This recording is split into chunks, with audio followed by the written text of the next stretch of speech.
तो कल हम लोगों ने पढ़ा था बोर थ्योरी से रिलेटेड एनर्जी का फॉर्मूला। एनर्जी का फॉर्मूला हम लोगों ने पढ़ा, उसके अंदर कुछ न्यूमेरिकल्स करे, ठीक है। उसी से चलते हुए कुछ न्यूमेरिकल्स आपके और आते हैं, हमारे पास दो चीजें और आती हैं। फॉर्मूले हम लोग पढ़ेंगे। पहला फॉर्मूला हम लोग पढ़ चुके हैं। सेकंड फॉर्मूला इसमें आता है बोर रेडियस का। Bohr radius, how you can calculate the radius of an atom. तो इसके आपको सिर्फ फॉर्मूले फॉर्मूले पढ़ने हैं। डायरेक्ट फॉर्मूले के ऊपर क्वेश्चन आता है आपके पास। जेई और नीट दोनों में कॉम्पिटिटिव एग्जाम में क्वेश्चन आपके इस पे आते हैं। आपको डायरेक्ट फॉर्मूला पढ़ना है। ये फॉर्मूला कैसे ड्राइव हुआ, तो उस चीजों के बारे में आपको कुछ नहीं पढ़ना है। फॉर्मूला कहता है r n is equal to 0.529 n square upon z. ये रेडियस का फॉर्मूला। और वेयर एन का मतलब क्या है, नंबर ऑफ ऑर्बिट, और nth ऑर्बिट आप कह सकते हो। जिस भी ऑर्बिट में फर्स्ट ऑर्बिट में है, तो यहाँ पे आर की वैल्यू, एन की वैल्यू 1 हो जाएगी और यहाँ पे 1 डाल देंगे, ठीक है। एक फॉर्मूला मेरे पास ये हो गया। इसके बाद तीसरा फॉर्मूला जो आपके पास आता है वो आता है velocity of electron in orbit. Velocity of electron in orbit, ये भी आपके कॉम्पिटिटिव एग्जाम के लिए क्वेश्चन है। v is equal to 2.18 into 10⁻6 z multiply by z divided by n। Unit इसकी हो जाएंगी मीटर पर सेकंड। ये मीटर पर सेकंड इसकी यूनिट को ध्यान रखना, ठीक है। ऐसे ही एक फॉर्मूला और बता रहा हूं मैं एनर्जी का in terms of electron volt, -13.6 into z square upon n square, और इसकी यूनिट है electron volt per atom. Last time हमने जो फॉर्मूला किया था उसमें जूल्स पर एटम किया था, किलो जूल्स पर एटम वाला किलो जूल्स पर एटम किया था फॉर्मूला हमने एक। अभी दिखा देते हैं आपको। हमने लास्ट टाइम फॉर्मूला हमने किया था, ये था किलो जूल पर मोल था और जूल पर एटम था। आज देखो ये किलो जूल वाला फॉर्मूला है, सेम टू सेम है, 13.6 बन गया इसको, बस वो इलेक्ट्रॉन वोल्ट के अंदर हो गया। इसमें यूनिट सिंपली मैंने बस एक यूनिट चेंज करी है। तो ये तीनों के तीनों फॉर्मूले आपको फॉर्मूले याद करने हैं। इसके अंदर ये फॉर्मूला किस तरीके से डिराइव होते हैं, इनके बारे में आपको कुछ भी पढ़ने की जरूरत नहीं है। यहाँ पे हमारे पास तीनों ही इक्वेशन के अंदर अगर z है, z का मतलब क्या है मेरे पास, एटॉमिक नंबर। z का मतलब होता है एटॉमिक नंबर, ठीक है। एटॉमिक नंबर का मतलब है number of proton. For example hydrogen के लिए 1 हो जाएगा ये। और ये जो फॉर्मूले एप्लीकेबल है hydrogen and hydrogen like species. कौन कौन सी hydrogen like species, He positive है। इसके अंदर z की वैल्यू कितनी हो जाएगी आपके पास 2, लिथियम +2 आ जाता है, इसके अंदर z की वैल्यू आ जाएगी 3। आपके पास बेरिलियम +3 आ गया, तो z की वैल्यू कितनी आ गई आपके पास 4 आ गया, ठीक है। तो ये इन्हीं तीनों चारों के लिए एप्लीकेबल होता है। मोस्टली आपका ये लिथियम तक ही चलता है, बेरिलियम के बारे में भी इतना कभी कोई पूछता नहीं है। और एन का मतलब क्या है, एन का मतलब होता है आपके पास में nth ऑर्बिट, और कह सकते हैं आप उसके अंदर नंबर ऑफ ऑर्बिट, ऑर्बिट और nth ऑर्बिट। क्वेश्चन के अंदर दिया होगा first orbit, second orbit, third orbit, उस तरीके से आप कर सकते हैं, ठीक है। एक फॉर्मूला और आपके पास आता है कई बार, वो कहता है number of waves in particular orbit. जब मैंने बताया था कि कोई भी एटम से एक इलेक्ट्रॉन ग्राउंड स्टेट से निकल के जब एक्साइट होके किसी हायर स्टेट में जाता है, तो इन दी फॉर्म ऑफ रेडिएशन तो कुछ वेव्स बनाता है, ठीक है, कुछ रेडिएशंस बाहर निकलती हैं। वो जो रेडिएशंस की जो नंबर ऑफ वेव्स होती है, कितनी नंबर ऑफ वेव्स होंगी, that is equal to the number of orbit. अगर 6 ऑर्बिट से जो है आ रहा है तो 6 वेव है, 8th ऑर्बिट से आ रहा है तो 8 वेव्स बनेंगी। तो you can say that number of waves, number of waves in particular orbit is equal to number of orbit। For example अगर 6th है तो 6 वेव्स बनेंगी, 4th है तो 4 वेव्स बनेंगी। ये बात हो गई क्लियर, ठीक है। चलिए अब इन तीनों फॉर्मूले के ऊपर एक फटाफट छोटा सा क्वेश्चन करते हैं। बड़ा ही आसान सा क्वेश्चन आता है। फॉर हाइड्रोजन फाइंड आउट, जल्दी से आप लोग भी मेरे साथ करना। Find out number 1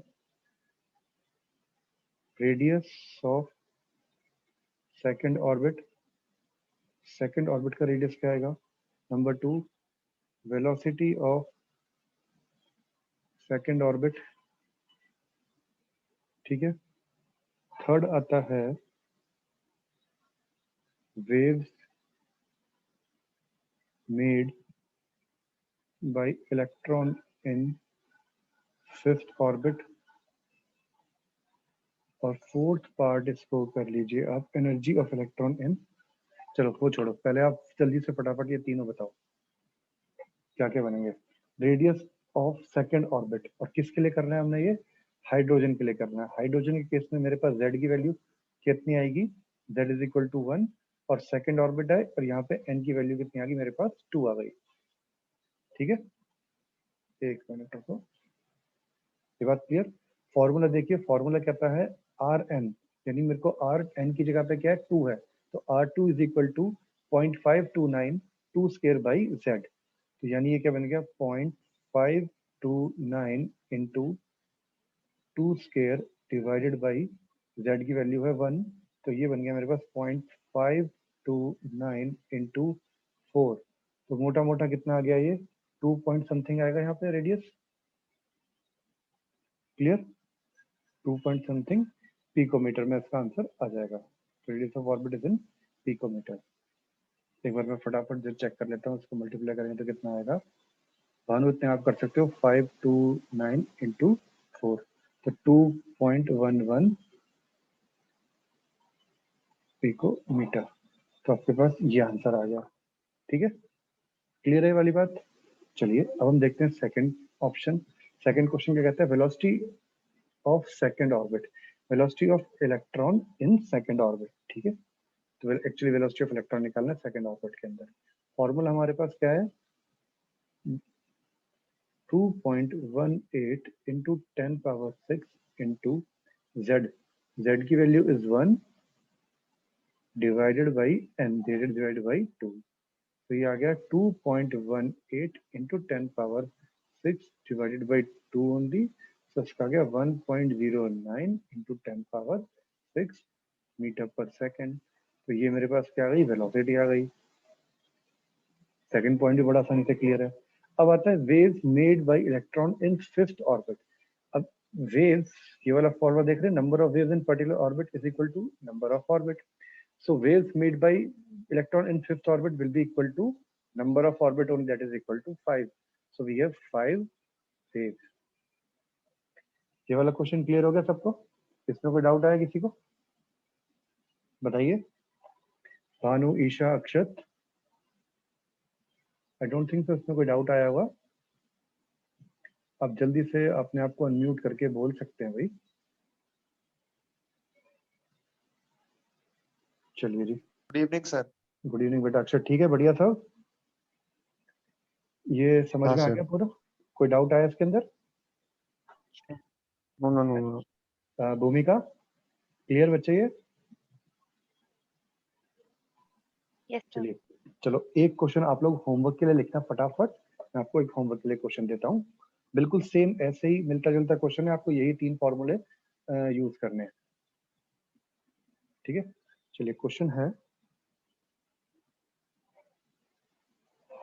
for lithium plus 2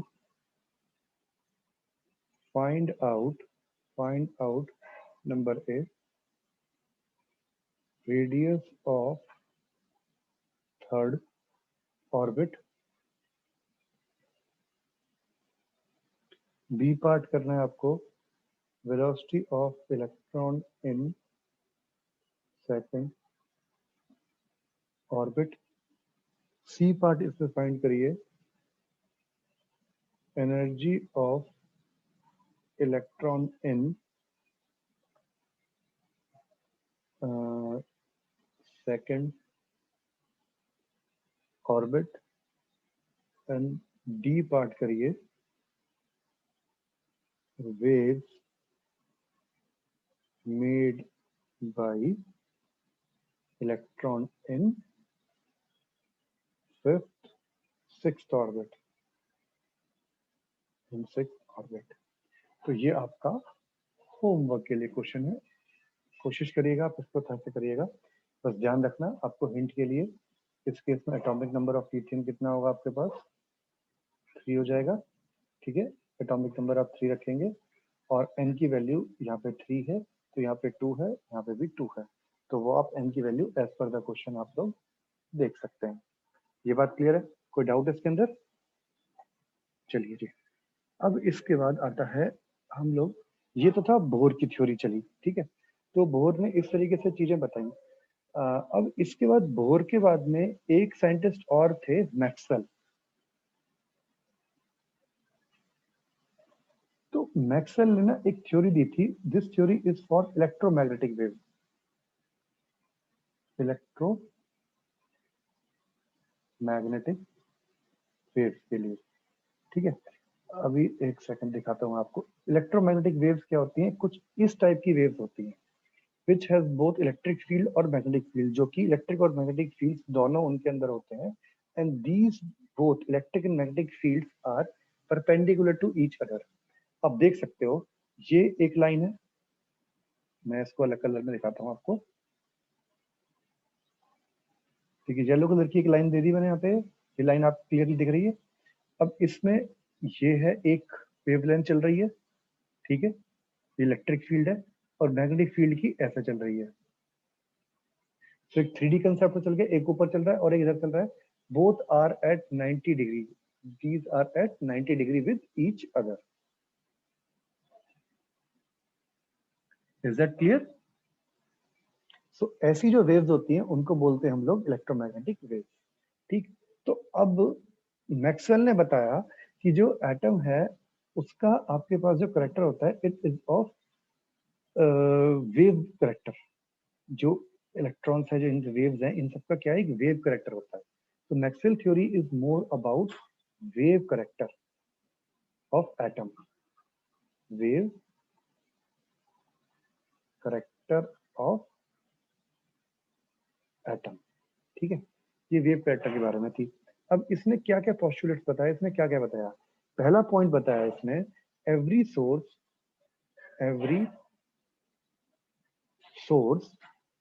emit energy, every source emits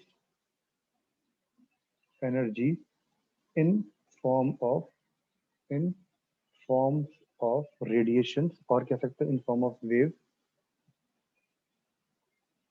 radiation continuously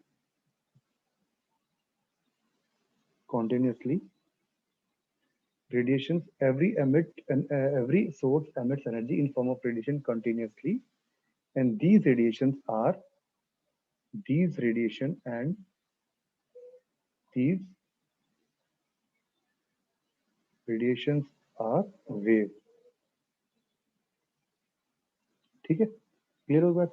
आप एक तरीके से लगा सकते हो, सपोज करो ये एक बॉडी है, ठीक है, ये बॉडी है, ये वेव्स की फॉर्म में कंटिन्यूसली बिना रुके रेडिएशंस को एमिट करे जा रहा है, ठीक है। ये आ सकता है, ये एटम की बात करता है, तो एटम इस तरीके से रेडिएशन को कंटिन्यूसली दिया जा रहा है। तो ये बताया मैक्सवेल ने, ठीक है। और इसने क्या बताया, इसने एक पॉइंट और बताया कि जो वेव्स होती हैं, these waves are electromagnetic in nature, these waves has electric and magnetic field, or you can say electromagnetic in nature, and both, मैं लिख देता हूँ उसको, these waves are electromagnetic in nature, that is they possess both electric and magnetic field, which are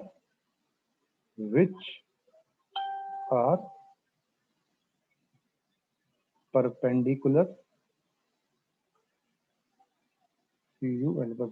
to each other। ये एक दूसरे के perpendicular है, आप इस फिगर में अच्छे से देख सकते हैं, ये बात क्लियर। तो ये था इसका सेकंड पॉइंट आ गया। अब इसने थर्ड पॉइंट में क्या बोला, velocities of each and every EM wave is 3.3 into 10 power 8 meter second। So velocity of EM wave is 3 into 10 power 8 meter per second। 3 into 10 power 8 metre पर सेकंड इसने क्या बताई, इसकी वेलोसिटी बताई। देन एक खास बात, सबसे खास बात इसने क्या बताई, these waves do not require any medium to travel। In waves को कोई भी मीडियम की जरूरत नहीं होती ट्रेवल करने के लिए। सो अब सपोज करो, मान लो जैसे कि हम लोग कहते हैं कि भाई ये आपका स्पेस के अंदर जो ये होते हैं, क्या नाम है, एस्ट्रोनॉट्स होते हैं, they need to communicate with each other. वो कैसे कम्युनिकेट करते हैं, with the help of these EM waves.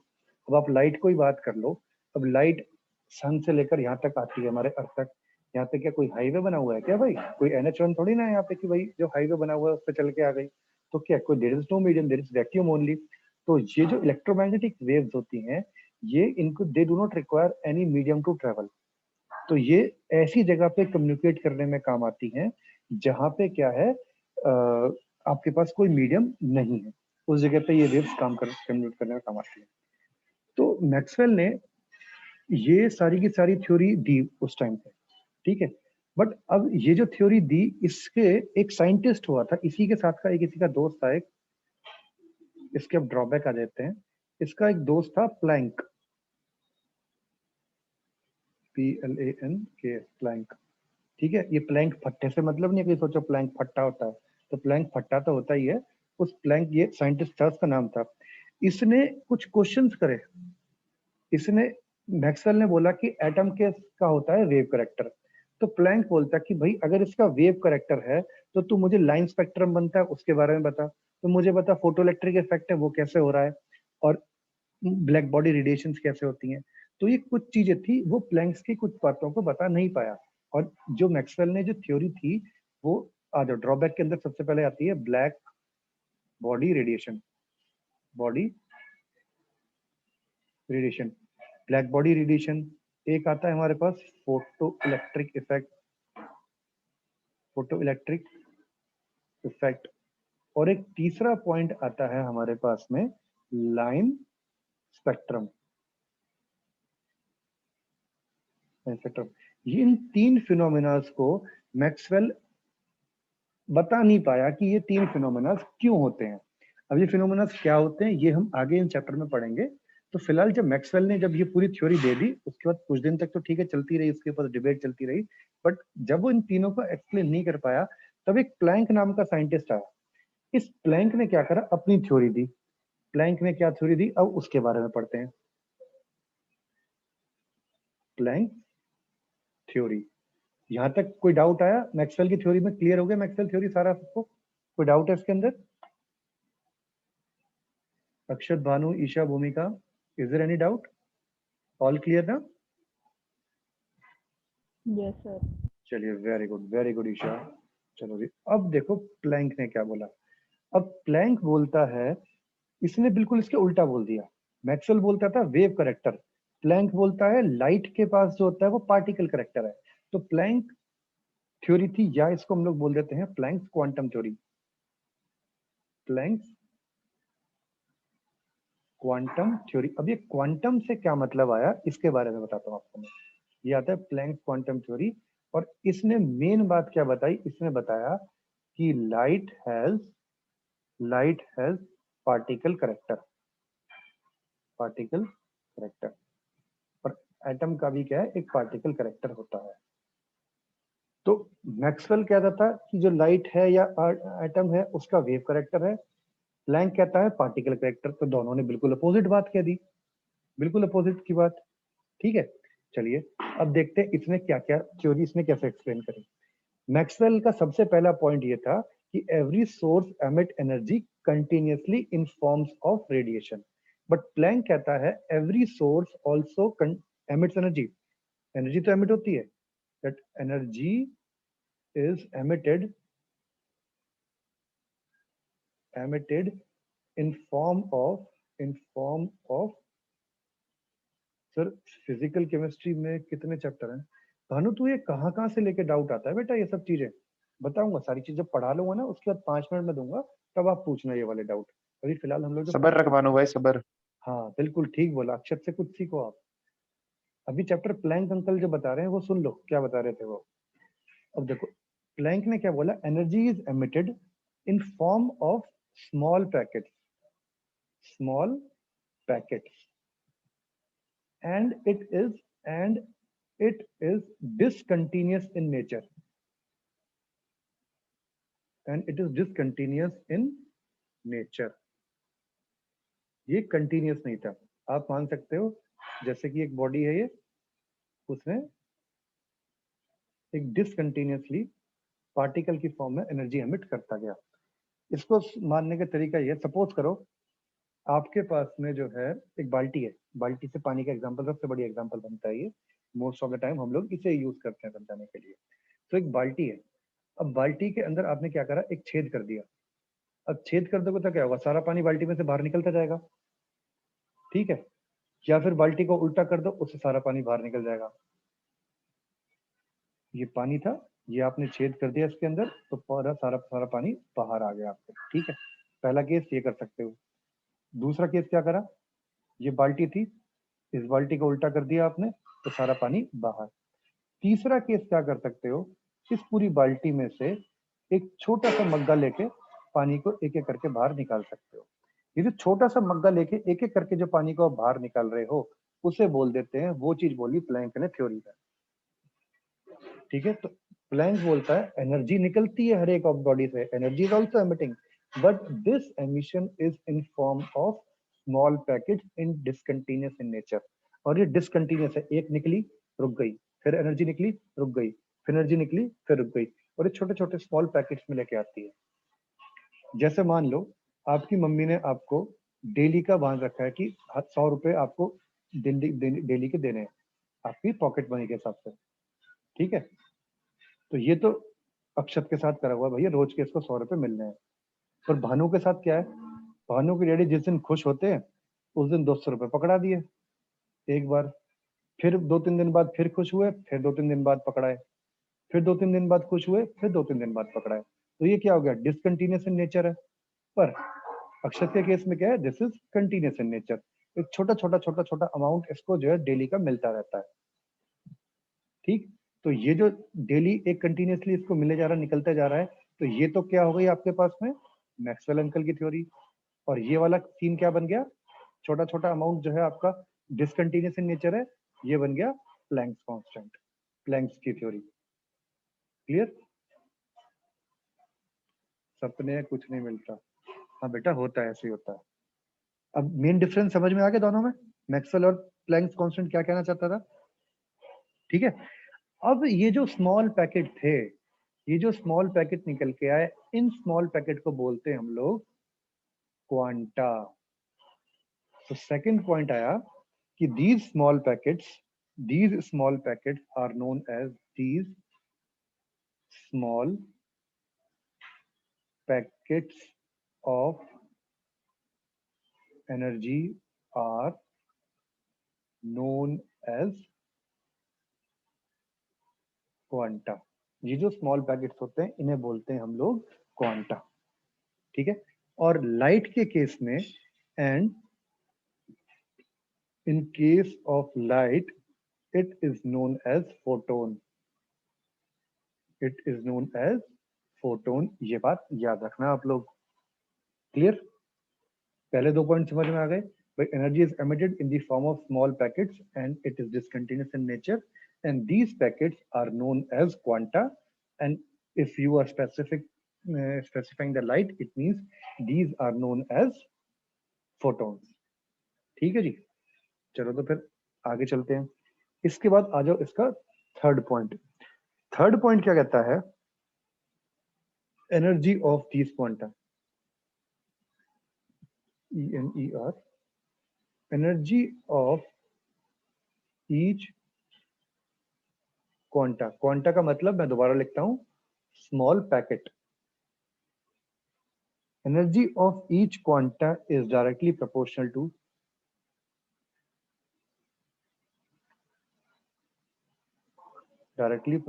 To frequency. किसके डायरेक्टली प्रोपोर्शनल है ये, फ्रीक्वेंसी के प्रोपोर्शनल है। इसका मतलब E is directly proportional to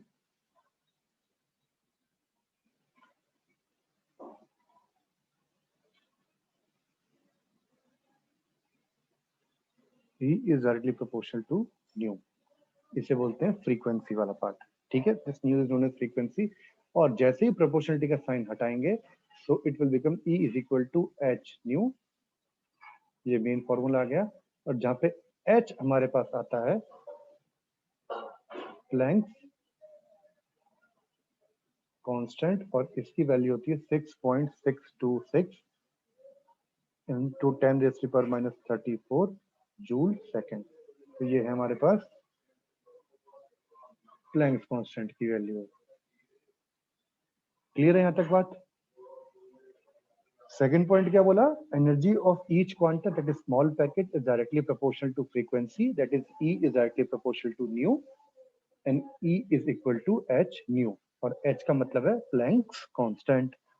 ठीक है, क्लियर? चलिए अब देखो चौथा पॉइंट इसने क्या बोला, the total amount of energy.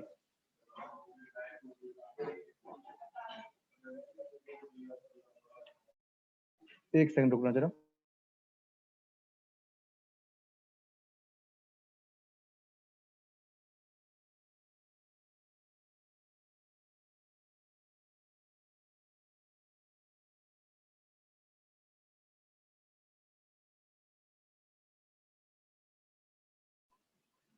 हाँ जी, अब देखो तीसरा पॉइंट बताया उसने, energy of each quanta small packet is directly proportional to frequency, that is E is equal to nu और E is equal to h new.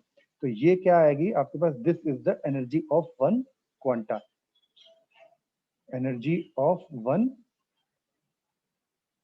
Quanta. ठीक है, अब सपोज करो, मान लो किसी एक उसने जो कहते हैं एटम था, उसने इतनी पर्टिकुलर एनर्जी को एमिट करा, एक particular amount of energy emit करी। So the total amount of energy emitted, the total amount of energy emitted is whole number of quanta। तो ये हमेशा होल नंबर में होगी।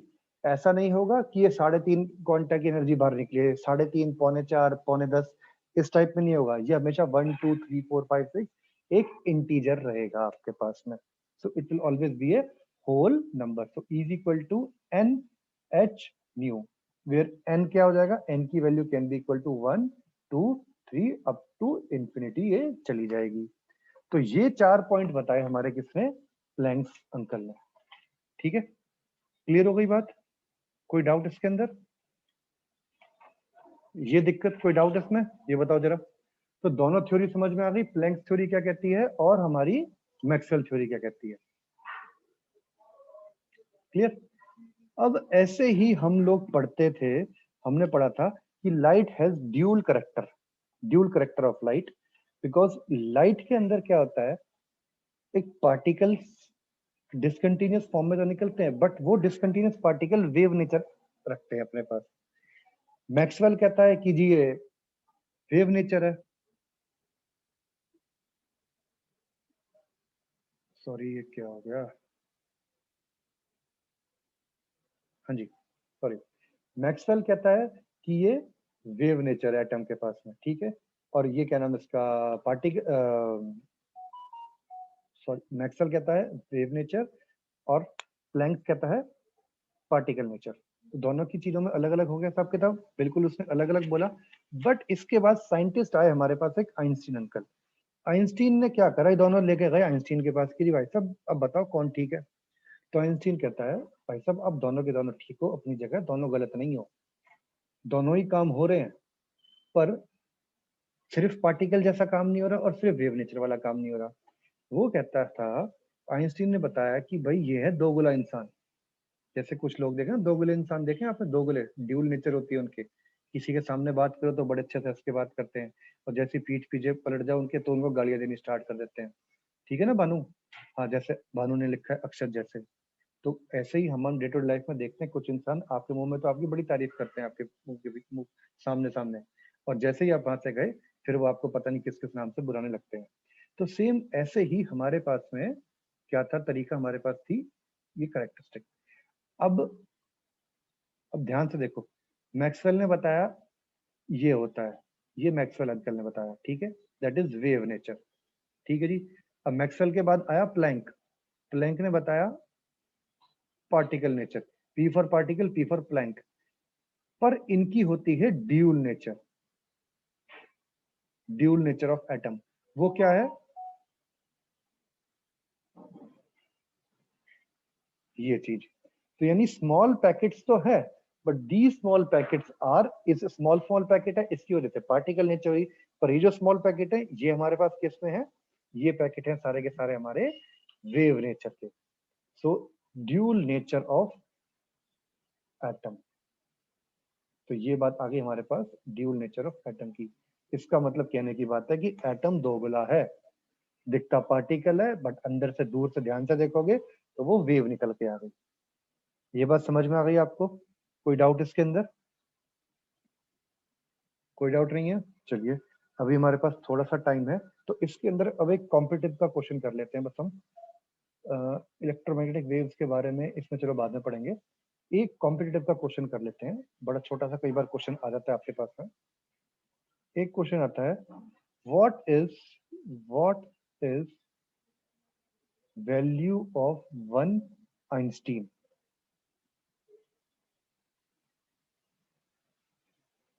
What is value of one Einstein? अब suppose करो मेरे पास 1 mole of quanta है। 1 मोल ऑफ जो क्वांटा होता है उसका नाम हमने दे दिया आइंस्टीन। तो group of 1 mole of quanta is termed as Einstein. Clear? और एक एक क्वांटा की एनर्जी क्या थी? E is equal to h q, this is the energy of one quanta. अगर मैं इसे 1 मोल के अंदर कितने क्वांटा होंगे? 1 mole of quanta is equal to 6.022 into 10 power 23, that is Avogadro quantas. अगर मैं इसे मल्टीप्लाई कर दूंगा यहाँ पे तो कितना आ जाएगा मेरे पास? E is equal to Na, that is Avogadro number, H nu. तो ये जो मेरे पास एनर्जी आएगी तो इसे बोलूंगा मैं 1 आइंस्टीन। Is that clear? तो पेपर में कई बार आपसे कॉम्पिटिटिव एग्जाम में आता है, ये आपके बोर्ड लेवल की बात नहीं है, क्वेश्चन नहीं है, कॉम्पिटिटिव एग्जाम में आपसे पूछ सकता है what is the value of 2 Einstein या 3 आइंस्टीन। तो आप इसमें 2 इंटू Na कर दोगे तो 2 आइंस्टीन बन जाएगा, 3 कर देंगे तो 3:A बन जाएगा। ये बात क्लियर हो गई सबको? यहाँ तक कोई डाउट है तो बताओ फटाफट जरा। Is that clear to everyone? कोई डाउट? बहुत है इतना आज के लिए। अक्षत, भूमिका, जल्दी बोलो, अनम्यूट करो बहुत है अपने आप को सर। फटाफट। बहुत है इतना आज के लिए, समझ में आया ये वाली सारी बात? Yes sir. Bhumika and Isha? Yes sir. चलिए बहुत बढ़िया, इतना करते हैं आज। कल कल क्या है? कल फ्राइडे है ना? कल फ्राइडे को, अरे एक बताओ, कल फ्राइडे को तुम मॉर्निंग में ले सकते हो क्लास? Sir Possible? कितनी मॉर्निंग? स्कूल की होती है सर। स्कूल की किसकी? भूमिका की स्कूल की होती है? Yes sir. बेटा कल कल कुछ इस तरीके से कर लो कि कल की सुबह ले लो क्लास। एक फ्राइडे फ्राइडे का दिन ऐसा है मेरे पास कुछ दिन के लिए कि सुबह अगर ले सकते हो तो क्लास। सर 9 AM से पहले मत लेना, फ्राइडे को सुबह सुबह खेलने जाना होता है। या एक काम करो, 1 घंटा पहले ले लो, ये 1 बजे कर लो, 1 बजे कर लो अगर क्लास, अगर चलेगा। ओके। हाँ, या बताओ तुम लोग फ्राइडे को। Yes sir. या सुनो सुनो सुनो, छोड़ो छोड़ो छोड़ो, सुबह सुबह तूने कितने बजे? 9 बजे से पहले नहीं बोलना करना, सुबह 10 बजे कर लूं, चलेगा? सर मेरी क्लास होती है। किसकी होती है? स्कूल वाली क्लास है? हम्म। कितने बजे से कितने बजे तक है बेटा तेरी क्लास, ये बता। 11-12 बजे तक है बस। 11 बजे तक एक आधे घंटे की स्किप कर ले। ठीक है। क्या है, एक कल कल की स्किप कर ले बेटा। मालूम नहीं, मुझे याद आ गया मेरी कल एक और कुछ पंगा है मेरा। फ्राइडे को हम लोग क्लास करते हैं सुबह 10 बजे की, ठीक है? कोई दिक्कत? Okay sir. ठीक है जी। नहीं रात को नहीं, रात को मैं फिर बिजी हूँ भाई, कल बहुत बिजी हूँ, फिर रात को अलग है चीजें, ठीक है? रात को नहीं हो पाएगा, फिर चीजें गड़बड़ हो जाएंगी मेरे लिए। ठीक है जी, कल हम सुबह मिलते हैं 10 बजे बानो। बस एक फ्राइडे की वाली बात है, सुबह 10 बजे क्लास रखते हैं, मैं आपके पास भेज दूंगा लिंक वगैरह, ठीक है? चलो तो फिर करिए एंजॉय, इसको अच्छे से नोट कर लेना चीजों को, ठीक है? नोट्स मैंने आपके पास भेज ही दिए हैं, ठीक? तो और आप उससे उनको करिए। चलो ओके बच्चों, टेक केयर, बाय बाय। कोई डाउट है तो किसी को बताइए, ठीक है? फिर मैं इसको एंड कर देता हूँ।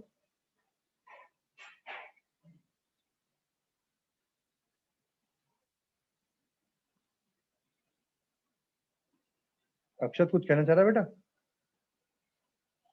No sir. हाँ, चल ठीक है। और ठीक चल रहा है सब हिसाब किताब? कोई दिक्कत, कोई कुछ प्रॉब्लम? नहीं नहीं सर, चल ठीक है। इनको अच्छे से कर लियो, और जो न्यूमेरिकल दी मैंने वो ट्राई करके देखना, ठीक है? और जो नहीं आता ओके मेरे सर। पास व्हाट्सएप मैसेज कर देना, मैं आपको फिर वॉइस ओवर मैसेज दे दूंगा उसका, ठीक है? ठीक है सर। चलो ओके। ओके बेटा, टेक केयर, बाय।